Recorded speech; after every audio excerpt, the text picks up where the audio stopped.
Hi, I'm Laura Rolfe, the host of Powered by Franchising and CEO of Mint Franchise Consultants. I was recently at a conference and inspired about entrepreneurship and people who are interested in investing in themselves and in a small business. I pulled together a few stats that I wanted to share with you today, and I want to talk about some of the folks that I work with and some of their drivers behind investing in themselves and in a small business. First off, let's start with some stats. Let's learn a little bit about investing in a business. These are not tied solely to franchising, but I am always inspired about entrepreneurs, people who are willing to invest in themselves and step out of their comfort zone. In 2023, there were about 33.2 million small businesses in the United States. What a staggering number. And 99.9% of all U.S. firms are small businesses. I also love that small businesses are what drive most of our new jobs in the country. About 2/3 of all new jobs in the United States are created by small business owners. And 5.4 million new business applications were filed in 2021 alone, showcasing that there is still a thriving entrepreneurial spirit in the United States. So I work with all sorts of different kinds of people. I recently heard from my nephew who is 22 years old, and he is one of those Gen Zers who is an aspiring entrepreneur, inventor, always creative, looking at doing other things. And he says, Aunt Laura, what do you have for me as far as businesses that I can invest in? Now, granted, he's 22 and he doesn't have a whole lot of investment capital to put towards a business, but he is going to be successful at whatever he puts his mind to. He's very creative and inventive and really fits into what that millennial and Gen Z entrepreneur looks like. He's tech savvy, socially conscious. He is very driven by purpose over money, and he's prioritizing his work-life balance in his life, looking for some flexibility. So being the kind aunt that I am, I said, well, let's schedule a call, Ryan, and I'll treat you like all my other clients and learn a little bit more about his aspirations to be a entrepreneur. So we looked at several different options. He is planning on keeping his full-time job for at least for now until he builds and scales a big business. So he's looking at vending as his big foray into entrepreneurship because it is a lower investment for him. It's very scalable, so he can start with just a handful of vending machines and scale up. And he likes the automation and the technology associated with some of the vending business opportunities that I represent. Initially, he thought, well, he might just order a vending machine through Costco or Amazon and he can get them placed and run it himself. But once he understood the technology and how that drives his business to simplify his life, he feels strongly about investing in a proven system. So that's one example of a young entrepreneur. Luckily, it's kind of fun that I'm related to him. I also work with a lot of serial entrepreneurs, people who have started a business from scratch before. They know what a heavy lift it can be from creating the name, marketing plan, operations, business plan, registering that business, determining what employees are necessary, and then scaling and growing that business. And because of the heavy lift and the investment that it took for some of these investors to build a business from the ground floor up on their own, they look to franchising as a much simpler way to add a second, third, or fourth business to their empire. Many of these serial entrepreneurs who have bought or sold or founded a company on their own thrive in new ventures and often are reinvesting their profits from other businesses into new ventures. So I work with a lot of these people who are very, very savvy and understand scaling and growing a big business, leveraging their experience, the people that they've met along the way to fill in the gaps for regional managers, vice presidents, et cetera, for their business empire. One that comes to mind is Mike in Northern California. Mike had built and grown 3 companies with his wife, and his wife was going to continue to operate and serve as CEO and president of those 3 businesses that they started from scratch, all in the medical device manufacturing space. And Mike wanted to invest in something completely different. So he now runs a very successful property management company in Northern California. There are also those solopreneurs who are fed up with being a W-2 employee and working for somebody else. They're a slave to working the hours that their boss requires or doing a lot of travel, and they're missing out on the day-to-day life of their family when they're at the office or they're traveling and meeting with others. So they decide to thrive and become independent entrepreneurs and invest in themselves. Oftentimes, these solopreneurs may have had something happen at work.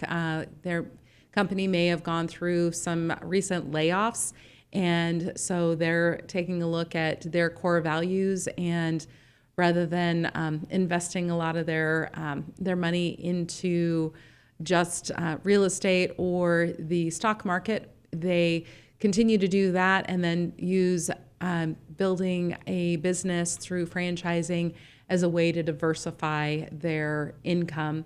And they are often empire builders mindset as well.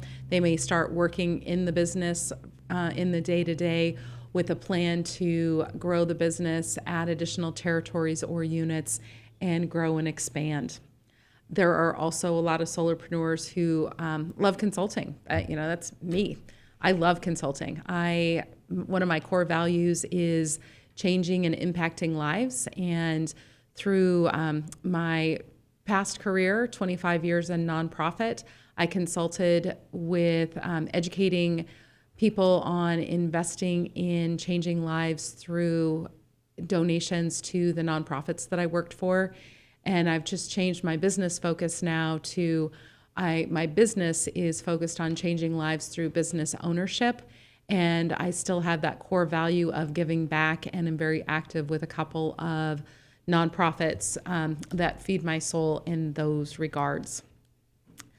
A few other characteristics that I like to chat about for different personas of people who are interested in business ownership. There's those corporate escapees, similar to the entrepreneurs or solopreneurs, but these are people who have really gone far with their corporate career. I think of my friend John, who a year ago invested in 3-territory roofing business here in Phoenix. He is a corporate escapee. He worked for really large engineering and semiconductor manufacturing companies, had a big salary he was looking to replace. He's an empire builder. He had a 401k that he looked to invest in an empire type of business. And so he's very driven, which is one of the characteristics of these corporate refugees or corporate escapees. Liking a lot more flexibility and freedom of investing in building a big business themselves. So I like those corporate escapees as well. And then I also do a lot of work with immigrants, people who are looking at the international E2 visa for relocating and pursuing the American dream in the United States. I've helped people from Canada, England, Mongolia, Turkey, etc., find and invest in a business in the U.S. that meets all of the requirements for the E2 visa. If you're interested in that, I do have a whole website dedicated to that for an investor. It's www.e2visa.com. e2visafranchising.com if you're interested in learning more about those investor visas.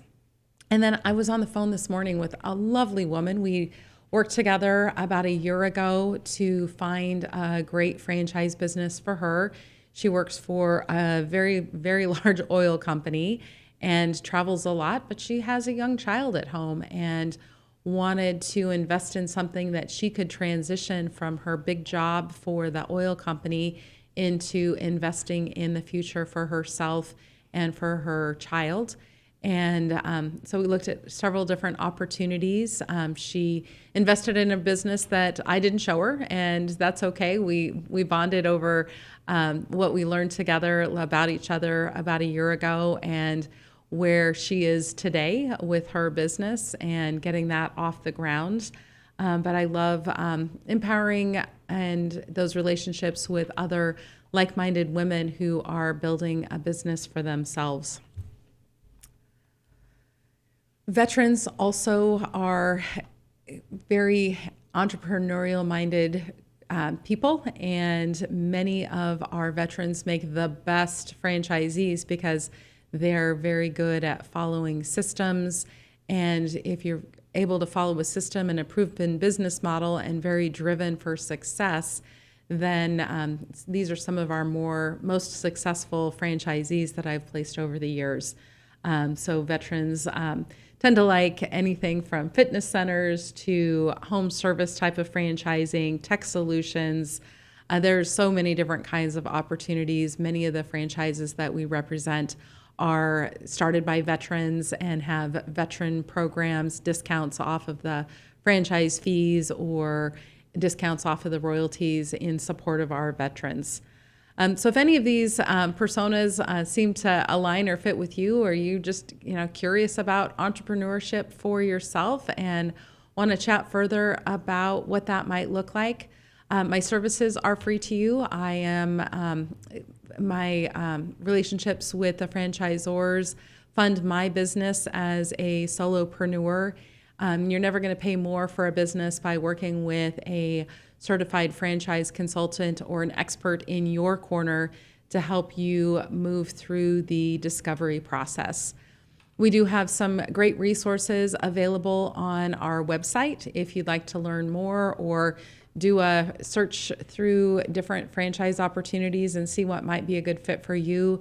Visit www.mintfranchiseconsultants.com and check out the search feature in the upper right-hand corner. Also have some testimonials from some of the clients I've worked with in the past.